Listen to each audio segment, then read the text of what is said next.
System Setup, Add Custom Field. Walk through the process of adding a new custom field to your system. To get started, navigate to the main navigation menu and click on System Setup, and then click on the System Configuration.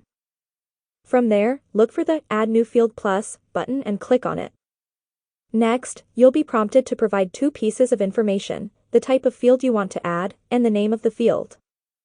After that, you'll need to select which section you want to add the custom field to. You can choose from projects, clients, staff, tasks, or submissions.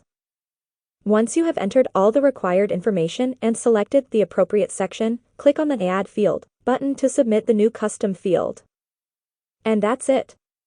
You have successfully added a new custom field to your IT-LAN CRM system. Adding custom fields to your CRM system can help you better organize and track important information specific to your business needs. So, don't hesitate to add as many custom fields as you need to make your CRM experience more tailored to your unique requirements. Thanks for using IT-LAN CRM. We hope this guide has been helpful to you.